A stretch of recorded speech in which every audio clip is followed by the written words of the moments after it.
दोस्तों, एक लड़की होती है जो जज है, दुनिया जिसे जज साहिबा कहकर सलाम ठोकती है, जिसके एक फैसले से किसी की ज़िंदगी संवर सकती है तो किसी की दुनिया उजड़ सकती है, जिसकी सुबह वकीलों, जजों और ऊंचे ओहदों पर बैठे अफसरों के साथ शुरू होती है, लेकिन उसी लड़की की रातें बीतती हैं एक ऐसे इंसान के साथ जिसने शायद ज़िंदगी में कभी ढंग से किताबें तक नहीं खोली होंगी। ये कहानी है उस लड़की की जिसने हालातों के आगे कभी घुटने नहीं टेके, जिसने अपनी किस्मत खुद लिखी। लेकिन एक दिन वो मोड़ भी आया जब किस्मत ने उसे दो राहों पर लाकर खड़ा कर दिया।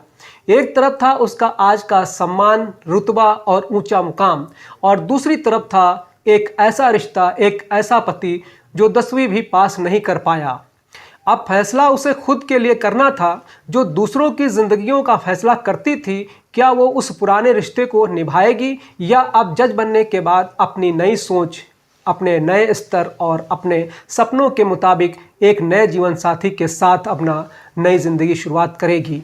ये कहानी सिर्फ एक जज की नहीं, ये कहानी है हर उस इंसान की जो दिल और जिम्मेदारियों के बीच फंसा होता है।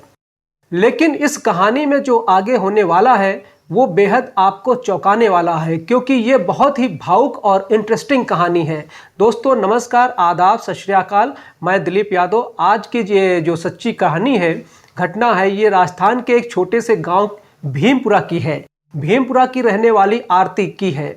जब आरती ने 12वीं में 91% नंबर लाए तो माँ बाप की आंखों में गर्व और डर दोनों थे। गर्व था कि बेटी होनहार है, डर था कि कहीं समाज ताने ना देने लगे कि बेटी ससुराल कब जाएगी।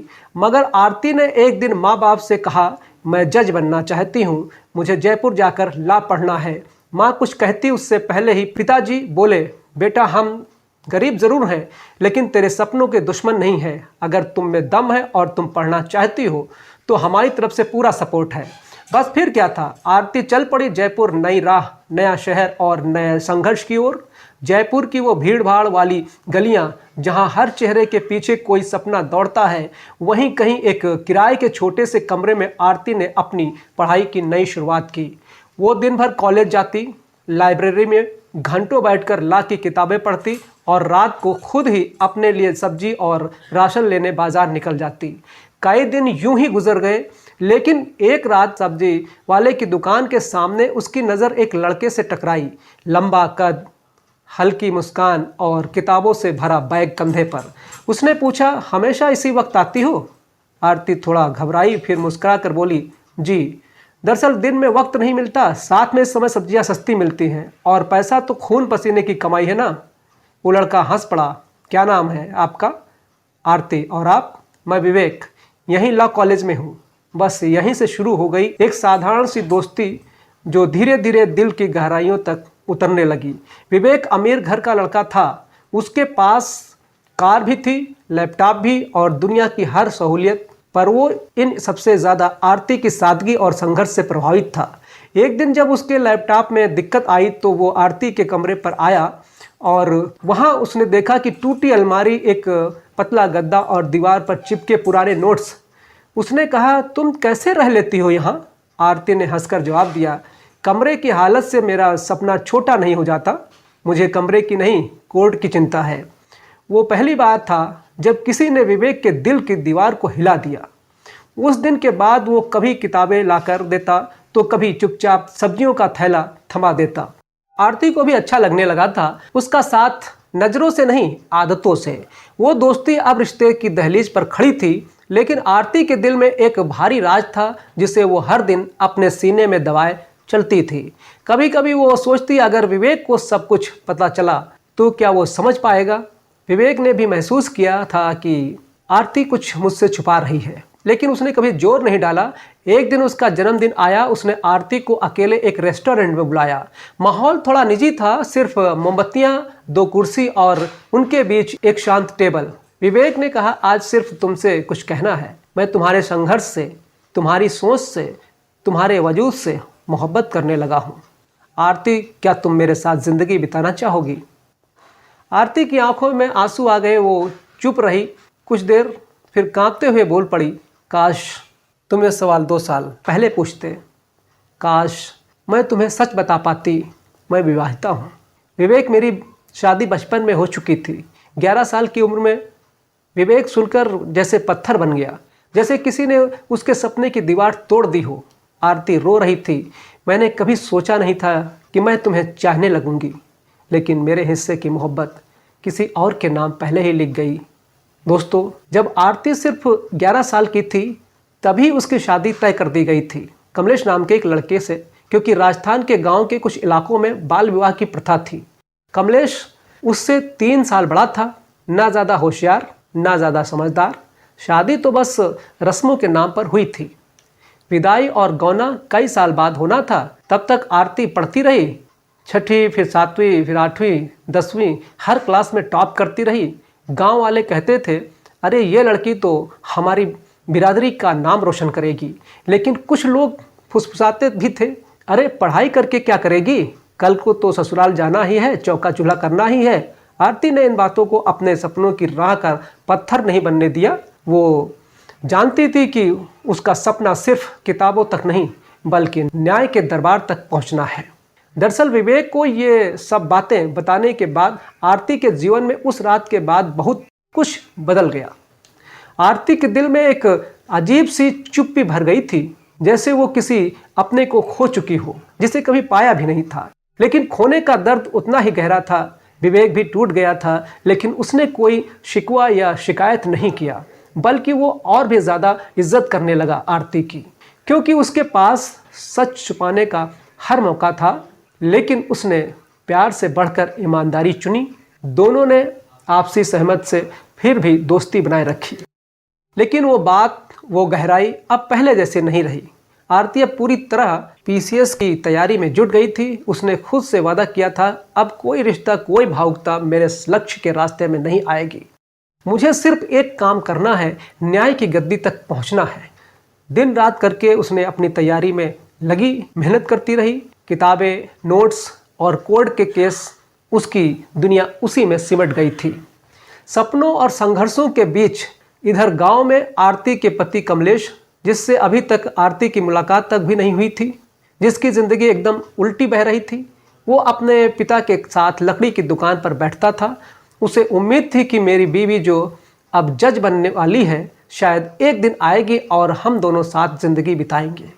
लेकिन उसकी माँ हर दिन ताने देती, अब तू छोड़ दे उस आरती को, वो तुमसे कहीं ऊपर जा चुकी है, तेरा क्या, तुझसे तो कोई भी शादी कर लेगा। कमलेश चुप रहता था, लेकिन वो जानता था उसने आरती के लिए कुछ नहीं किया, लेकिन फिर भी उसके दिल में एक उम्मीद थी कि शायद आरती उसे सिर्फ उसका अतीत नहीं समझेगी। और फिर वो दिन भी आया जब रिजल्ट घोषित हुआ। आरती टॉपर में उसका नाम था, अखबार की हेडलाइन बना, भीमपुरा की बेटी बनी जज, बचपन में हुई थी शादी, आज कर रही है न्याय। गांव में मिठाइयाँ बंटने लगी। उसके माँ बाप की आंखों में आंसू थे, गर्व और राहत के। लेकिन वही कमलेश का घर था जहां मिठाइयाँ तो बांटी जा रही थीं, साथ में फुसफुसाहट भी थी। अब ये लड़की कहाँ जाएगी, वापस जज बन गई है, तेरा क्या, अब तो किसी बड़े अफसर से शादी कर लेगी। कमलेश की माँ ने गुस्से में मिठाई का डिब्बा फेंक दिया और उसके पिता से बोली, क्यों मिठाई बांट रहे हो, वो आएगी भी नहीं, सपना देखना छोड़ दो। लेकिन कमलेश के पिता बोले, अभी कुछ कहा नहीं उसने, हमें एक बार पूछना चाहिए उससे, कम से कम इंसानियत का तकाजा तो निभाओ, जवाब देगी तो मान लेंगे। और फिर एक दिन उन्होंने कुछ लोगों को लेकर जीप में मिठाई भरकर आरती के घर का रुख किया। आरती के घर भी जश्न था, बधाई देने वाले आ रहे थे। कमलेश के पिता बहुत आदर से मिले, बोले, बहू नहीं हमारी बेटी है, वो आज उस घर में नाच है। पर जवाब में आरती के पिता ने सिर्फ मुस्कुरा कर धन्यवाद कहा, ना विशेष कुछ कहा, ना रिश्तेदारी की बात की। वो समझ चुके थे उनकी बेटी अब किसी की मिल्कियत नहीं, अपने फैसलों की मालकिन बन चुकी है। कुछ दिनों बाद अब आरती की पोस्टिंग लग चुकी थी। अब वो बाकायदा जज साहिबा बन चुकी थी। कोर्ट के गलियारों में उसके फैसलों की मिसालें दी जाती थी। उसकी कलम से निकले एक एक शब्द अब इंसाफ का तराजू बन चुके थे। लेकिन दिल के किसी कोने में अब भी एक अधूरापन था। विवेक की खामोशी, मोहब्बत और कमलेश के साथ बंधा वो बचपन का अनचाहा रिश्ता। इसी बीच एक दिन पिता ने कहा, बेटी कमलेश के घर वाले फिर से आए थे, अब वो लोग जवाब चाहते हैं। कह रहे हैं कि अगर तू मना भी करना चाहती है तो साफ साफ बता दे, क्योंकि लड़का अब 30 के पार है, समाज भी बातें बना रहा है। आरती चुप रही कुछ देर, फिर बोली, पापा अब मैं बच्ची नहीं हूँ, जैसे हर दिन दूसरों की किस्मत का फैसला सुनाती हूँ, अब वक्त है कि अपनी ज़िंदगी का फैसला खुद करूँ। उसने कहा, मैं कमलेश से मिलना चाहती हूँ, अकेले में, ना पंचायत ना भीड़, सिर्फ हम दोनों। दिन तय हुआ, कमरा तय हुआ। वो पहली बार था जब आरती और कमलेश आमने सामने होने वाले थे, 20 साल बाद एक साथ, अजनबी जैसी दूरी के साथ। लेकिन शादी के रिश्ते के नाम पर कमरा शांत था। आरती पहले से बैठी थी। कमलेश अंदर आया और कांपते हाथों से उसके पैर छूने लगा। आरती चौंकी, पीछे हटी। ये क्या कर रहे हो? कमलेश ने सिर झुकाकर कहा, आप अब जज साहिबा हैं, आपसे छोटा हूँ, आपके सामने मैं कुछ भी नहीं हूँ। आरती ने सख्ती से कहा, नहीं, उस पद को छोड़ो। यहाँ हम दो इंसान हैं जिनके बीच एक रिश्ता अधूरा पड़ा है, तो चलो उसे पूरी तरीके से समझ लेते हैं, एक बार खुलकर बात करते हैं। कमलेश की आंखें भीग चुकी थी। मैं जानता हूँ कि हम दो अलग अलग दुनिया के लोग हैं। आप आसमान हैं और मैं शायद एक लकड़ी काटने वाला इंसान, पर मैंने आज तक किसी और के बारे में सोचा भी नहीं। आपके इंतज़ार में ही ये ज़िंदगी बिता दी। आरती ने उसकी आंखों में झांका और बोली, लेकिन तुम्हें क्या लगता है, तुम मुझे क्या दे पाओगे? कमलेश बोला, कुछ नहीं, सिवाय एक सच्ची इज्जत और तहे दिल से प्यार के। आरती की आंखों से आंसू बह निकले। वो कुछ देर चुप रही, फिर धीरे से कहा, अगर मैं कहूँ कि मैं तुम्हारे साथ चलने को तैयार हूँ, इस रिश्ते को एक नई शुरुआत देने को राजी हूँ, तो क्या तुम मुझे वो सम्मान दे पाओगे जो एक औरत को मिलना चाहिए? कमलेश की रुलाई फूट पड़ी।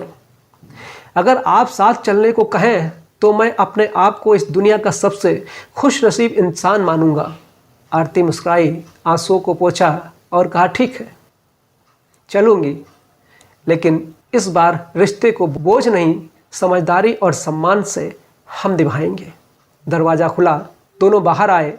जहां आरती के माता पिता, कमलेश के माता पिता और कुछ नज़दीकी लोग इंतज़ार कर रहे थे, सबकी आंखें खुशी से भर गईं, क्योंकि ये सिर्फ दो लोगों का नहीं, दो पीढ़ियों के सोच के बीच का समझौता था। नए जीवन की शुरुआत से पहले आरती के दिल में एक अधूरा काम बाकी था, विवेक से मिलना। एक आखिरी बार वो जानती थी कि ये मुलाकात सिर्फ इंसान से नहीं, उस मोहब्बत से है जिसने उसे कभी टूटने नहीं दिया, जो उसकी हर तकलीफ़ में उसकी परछाई बना रहा, लेकिन जिसे वो अपना नहीं कह पाई। वो शाम आरती की ज़िंदगी की सबसे भारी शाम थी। ना कोर्ट था, ना कोई फैसला सुनाने वाली कुर्सी, बस एक पार्क की बेंच थी और दो दिल जिनके बीच में सिर्फ एक नामुमकिन रिश्ता था। विवेक पहले ही वहाँ पहुँच चुका था। आरती को देखते ही खड़ा हो गया। उसने जब आरती की आंखें देखी तो समझ गया कि आज कोई सामान्य बात नहीं होने वाली। आरती पास आकर बैठ गई। थोड़ी देर तक दोनों चुप रहे। फिर आरती ने धीरे से उसका हाथ थामा। विवेक, मैं जानती हूँ कि मैंने तुम्हें बहुत तकलीफ़ दी है, लेकिन आज मैं तुम्हें वो जवाब देने आई हूँ जिसने मेरी रातों की नींद और दिल का सुकून छीन लिया था।